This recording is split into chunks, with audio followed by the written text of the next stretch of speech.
But our special guest is officially in the building, and it goes without saying that he is indeed one of the top faces on this campus.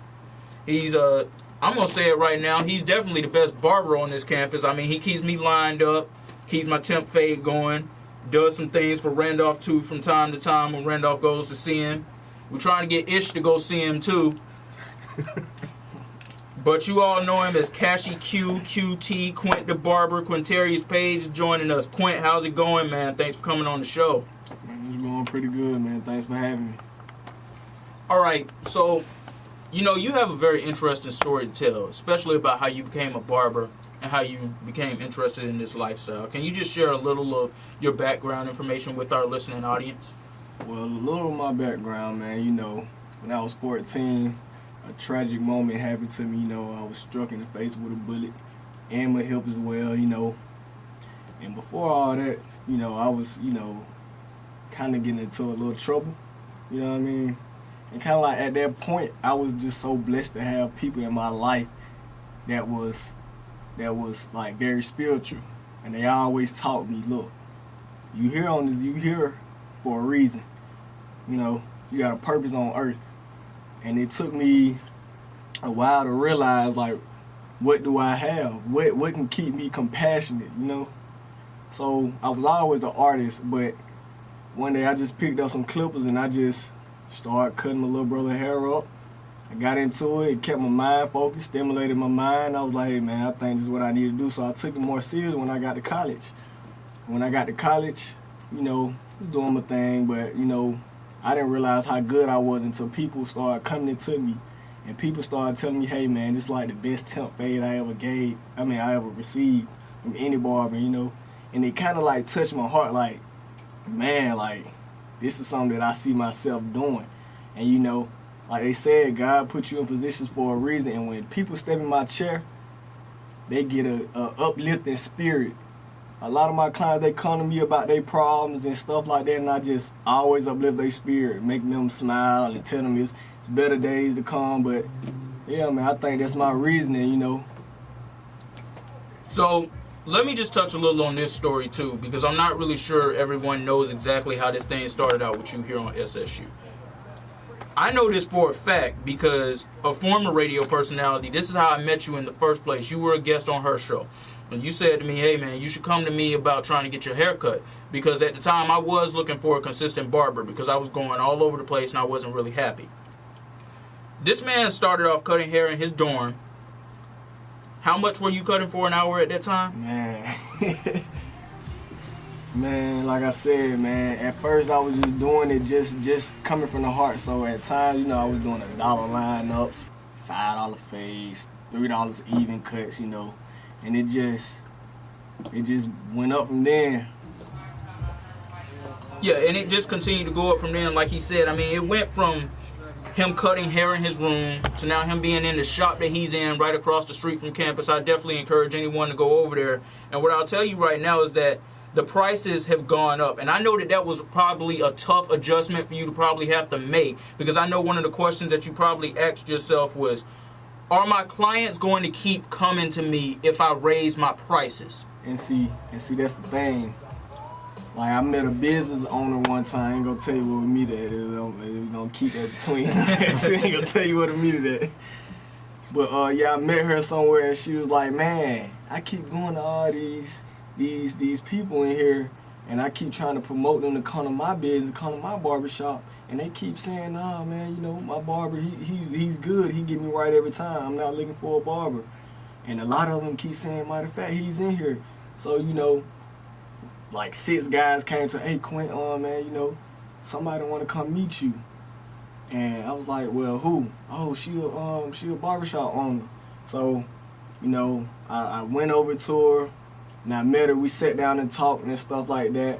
You know, we didn't have much time. We was there to enjoy ourselves. So she told me, you know, here, take my number. We can meet in the morning. So later, well, the next day I met her at a shop over in Garden City. And we sat down, we talked, and she was like, well, what's your prices looking like? And I told her I'm only charging $12 a cut, $10 for even all overs. And she was like, man, but you know, man, you really doing them a favor. And I was like, how so? I'm just doing what I love. You know, not knowing at that point, like, the business side, I just had I learned to have a passion for it before I can make it a business, you know. And I still have a passion for it to this day. I only want to go up. But yeah, she was like, man, I think you should go up to 20. No, first it was 15. And then I was like, you know, I don't know. Like, I don't really have that much confidence in myself to go up like that, because I was afraid that I was going to lose clients. I didn't want to take that risk, you know what I mean? But it pretty much, when it came down to it, a lot of people start respecting it. And that's the thing. And then even when I went up to 20, I was like, okay, 20, he must be talking about something. Let me check him out. And, you know, a lot of my clients, they very well satisfied, so. I can tell you for a fact I'm one of those clients, and I'm always satisfied, because I remember when he sent me the text message that said, my haircuts are going up to $15 an hour. And I was just like, okay.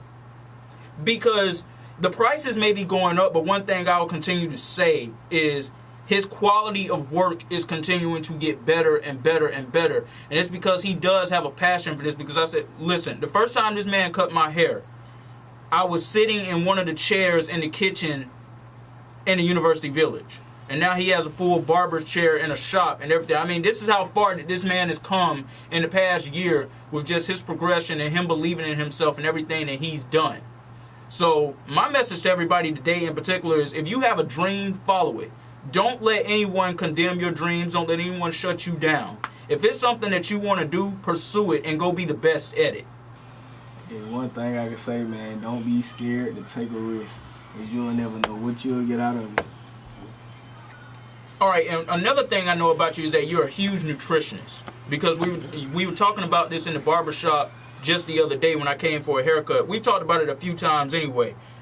But as I'm sitting in the chair and you sitting there lining me up and getting me back right, there was this conversation about turkey bacon that started back up. That's what I need to hear. The turkey bacon conversation that started up. And, you know, a lot of people don't necessarily like turkey bacon per se. But you immediately started off with, hey, listen, I like it and I know how to cook it the right way. So can you give our listening audience just some insight on what is the proper way to cook the turkey bacon? Okay, man, this is just an interesting topic, man, because we were just talking about this again, brought up today, this morning. And mainly, you know, turkey bacon. See, I went on a healthy diet to, you know, get back in shape. Lost a lot of weight or whatnot. And so I wanted to still keep meat. I still wanted to eat meat, but I couldn't really eat beef like that, because it wasn't going to do anything if I was trying to lose weight. So at first I was cooking turkey bacon, and it kind of tastes like cardboard. See, turkey bacon is kind of thin, so you have to not leave it on there for too long. See, turkey bacon cooks itself. So it still look pink, but once you take it off that pot, it'll still cook itself and get it just right. All right, and besides the turkey bacon, you know, we're having another conversation too, and you're a huge fan of fish and shrimp and chicken and turkey and just lean meats. What turned you off from pork and beef and other thick meats like that per se? Well, interesting, because when my mom, she met her fiance, RIP, he just passed away a couple of weeks ago, but yeah, when she met him, he was giving me the 411 on different types of meat to eat. And so, see, where he come from, they eat a lot of pork and they eat a lot of beef and stuff like that, but it also, like, it's not good for their arteries. It clogs up their arteries. So he was like, you know, you might want to lay down on the pork and stuff like that. It's not good for your bloodstream and whatnot and woo-doo-doo. So that would kind of turn me on to that, and then once I got accustomed to it, I just been doing it ever since. Have you found that those meats are easier to digest? I wouldn't say easier to digest. I would pretty much say it's better. It's better for you. It all depends on what you intake. If you drink a lot of water, anything can digest easy, you know. I drink a lot of green tea, so and I eat a lot of stuff that contains fiber, so it kind of push everything straight out. But it actually makes you feel cleaner. So what would be like a typical day for you? A typical day, like as far as in what? Like what you eat and drink and stuff like that? Oh, a typical day, man. I'll like in the morning I'll cook egg white and get some blueberries and eat that, and then take my vitamin after that. And then during midday I'll eat like I eat about 5 to 6 times a day. But yeah, during like in between breakfast and like brunch time, I'll probably eat like a apple, some almonds, some raisins, and then come around like 2 o'clock I'll eat some oatmeal, and then back to like a fruit, like in between dinner and lunch, and then it's dinner time, and then after dinner time, before I go to sleep, I'll probably eat like a plum or something, or some more nuts, or some more almonds, or